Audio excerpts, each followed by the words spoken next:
윤리위는 그보다 높은 도덕적 윤리적 기준을 당 소속 구성원들에게 좀 권하는, 강제하는 그러한 기구거든요. 그렇다면 정치적 책임을 태영호 의원이 최고위직 사퇴로 무겁게 이미 지겠다고 밝혔기 때문에 이미 진 정치적 책임을 당연히 고려하여서 원래 예상했던 징계 수위가 제가 어느 정도인지 모릅니다만 뭐 한 10이 된다고 하면 네. 이번에 정치적 책임을 진 부분을 감안해서 5 내지는 그 이하로 징계 수위가 결정될 수도 있는 거죠. 공천을 받아야 된다라는 게 지상 과제입니다. 그 이진복 정무수석과의 대화, 공천 개입 논란으로 화제가 되고 있는 지금까지도 매듭지어지지가 않고 있는 그 문제에서도 등장하지 않습니까? 내가 강남갑 재선하기 위해서는 이런 말이 녹취록에 등장하지 않습니까? 지금 이제 태영호 최고위원의 머릿속에는 오직 공천 한 가지 키워드를 가지고서 어떻게 빌드업을 해갈 것인가 이것이 가장 중요했는데요. 바로 여기에서 본인이 사퇴를 통해서 공천에 더 가까이 그나마 더 가까이 갈 수 있는 선택이 아니었나라는 생각이 들고 네. 오늘 윤석열 정부 출범 1년을 맞아 저는 더 이상 당에 부담을 주고 싶지 않습니다. 저는 오늘 최고위원직을 사퇴하려고 합니다. 그동안의 모든 논란은 전적으로 저의 책임입니다. 저의 논란으로 당과 대통령실에 큰 누가 된 점 진심으로 사죄드립니다.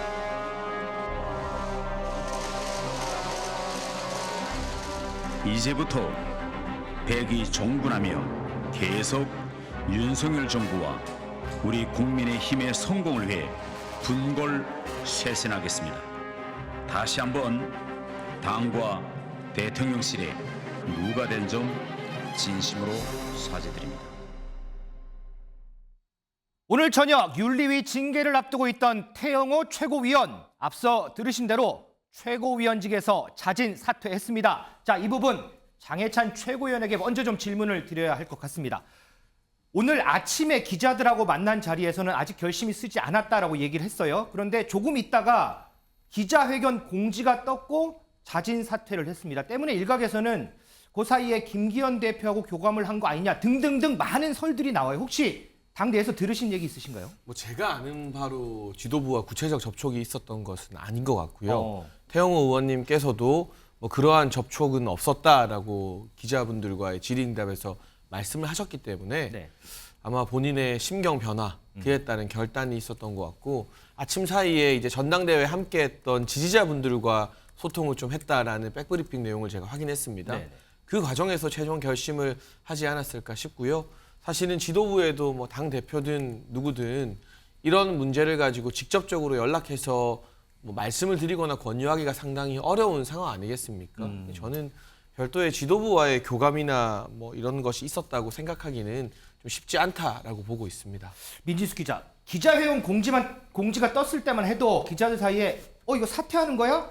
아니면 뭐 다른 자기 입장 내는 거야? 반신반의했다 그러더라고요. 근데 일각에서는 사퇴할 것 같다라는 이런 감지들이 예정도 좀 있었다고 하던데요. 맞습니다. 이 당내에서도 김재현 최고위원은 사퇴 의사가 없다 이거 명확히 밝혔지만 네. 태 최고위원 같은 경우엔 내적 갈등을 굉장히 많이 했다 이런 이야기가 전해졌습니다. 일주일 전만 해도 때리면 때릴수록 강해진다. 뭐 사퇴 의사의 선을 그었지만요. 그렇죠. 이 윤리위 결정이 나오기 하루 전인 어젯밤에 최고위원들이 모여있는 카카오톡 단체방에서 홀로 빠져나왔다. 뭐 사퇴 의사를 조금 암시한 게 아니냐 이런 이야기가 뒤늦게 전해졌습니다. 이거는 맞습니까, 장희찬 최고위원? 태영호 최고위원이 어제 단톡방에서 나간 건 맞아요?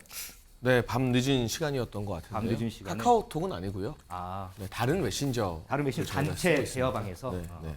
자, 신정현 의원님. 그럼 네. 야권 측에서 보기에 태영호 최고위원이 자진 사퇴를 결정하게 된 가장 큰 배경 뭐라고 좀 보세요? 그 딱 한 키워드로 재선이죠. 예, 다음 재선? 다가오는 총선에서 어떻게든 지금 강남 갑 지역구일 텐데요. 그 지역에서 공천을 받아야 된다라는 게 지상 과제입니다. 그 이진복 정무수석과의 대화, 공천 개입 논란으로 화제가 되고 있는 지금까지도 매듭지어지지가 않고 있는 그 문제에서도 등장하지 않습니까? 내가 강남갑 재선하기 위해서는 이런 말이 녹취록에 등장하지 않습니까? 지금 이제 태영호 최고위원의 머릿속에는 오직 공천 한 가지 키워드를 가지고서 어떻게 빌드업을 해갈 것인가 이것이 가장 중요했는데요. 바로 여기에서 본인이 사퇴를 통해서 공천에 더 가까이 그나마 더 가까이 갈 수 있는 선택이 아니었나라는 생각이 들고 네. 또 그렇게 함으로써 전주회 오늘 그 윤리위 부위원장도 그 언급을 한 것 같아요. 오늘의 이 사퇴가 징계위원회 수위에 반영이 될 것이다. 이렇게 또 언급을 한 걸로 알고 있습니다.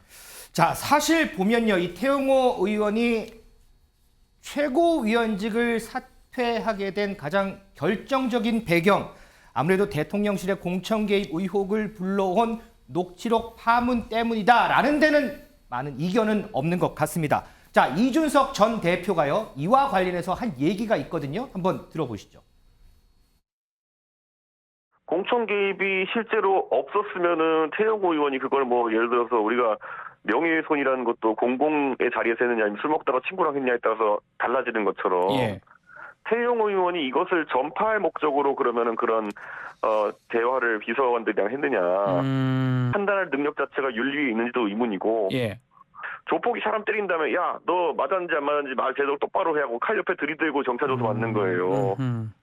야, 저는 그거는 태영호 의원 입장에서 강하게 항변할 수밖에 없는 상황일 거다.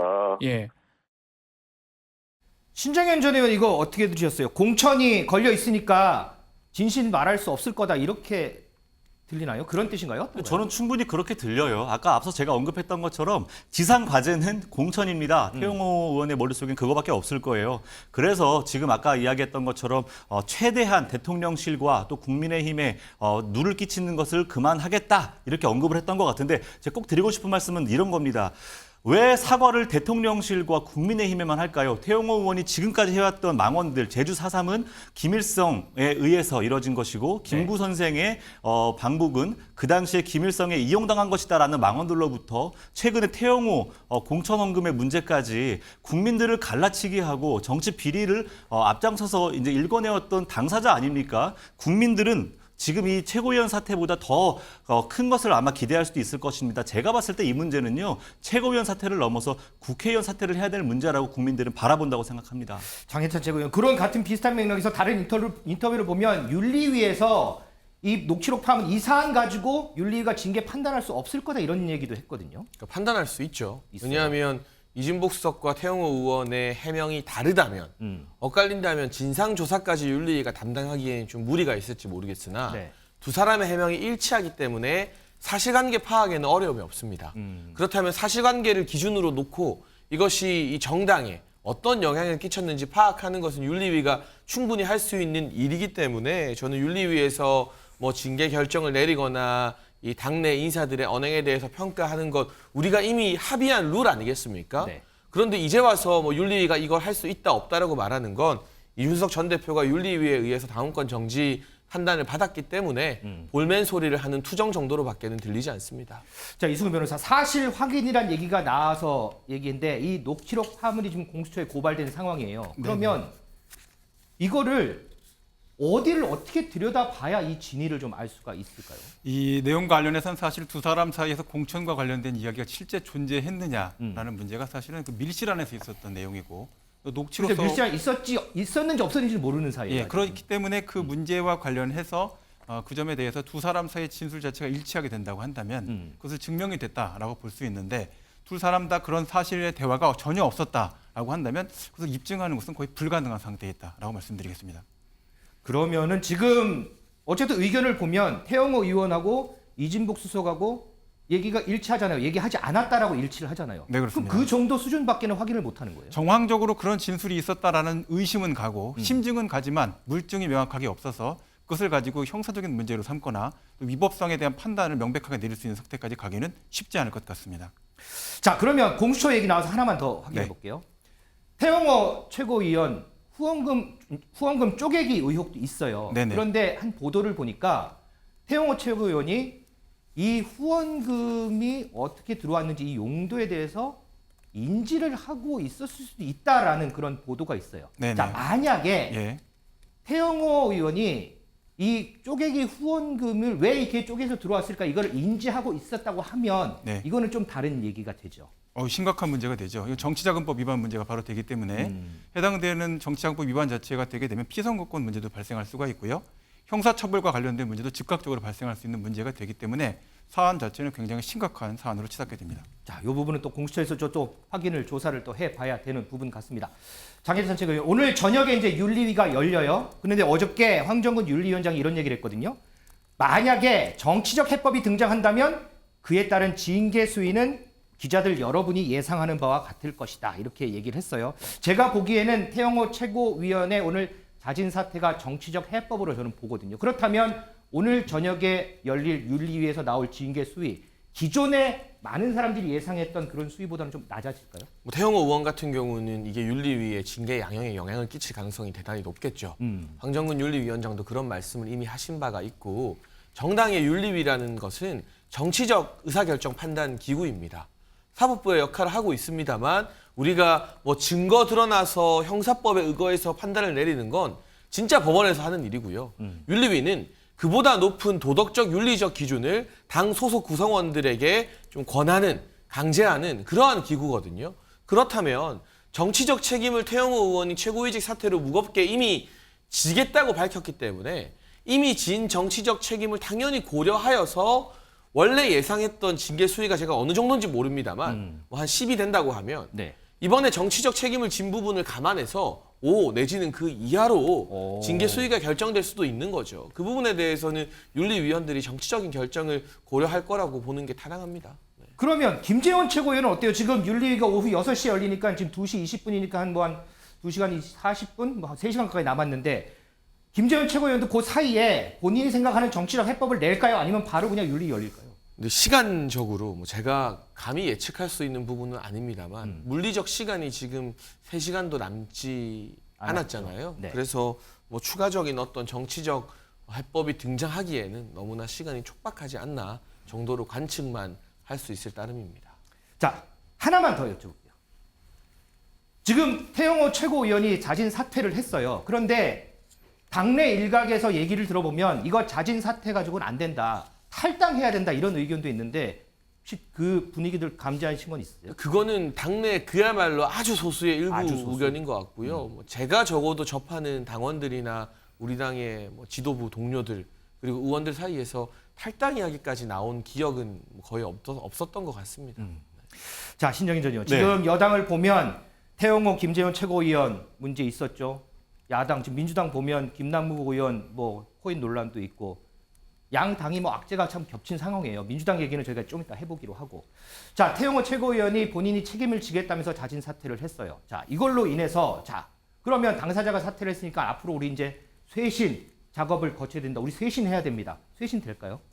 쇄신이 쉽지 않을 것 같습니다. 아까 자진 사퇴를 했지만 거기에 사실상 마지노선은 아마 태영호 의원의 공천이 가능한 정도의 징계 수위로 결과가 나올 거기 때문에 사실 그 정도 수준으로 합의를 봤다라고 한다는 것은 쇄신의 목적이 아니라 어느 정도 타협을 봤다라는 정도로 볼 수 있을 겁니다. 아마 김재원 최고에 대한 결과도 저는 크게 다르지는 않을 것 같은데요. 다르지 않을 것 같아요. 예, 김재원 최고위원에 대한 부분들도 쇄신의 목적을 둔다 그런다면은 저는 정말로 출당 조치에 준하는 아주 파급력 있는 내용으로 당이 해야지만 국민들은 국민의힘이 진짜 뭔가 바뀌려고 하는구나라고 느낄 것 같아요. 근데 그 정도 수준까지 가지 않을 거라고 봅니다. 김재원 전 의원은 특히나 최고위원직을 내려놓게 나면은 국회의원이 아니잖아요. 원외 인사이기 때문에 그렇죠. 내년도 총선 전까지는 할 수 있는 게 아무것도 없어요. 당 내에서.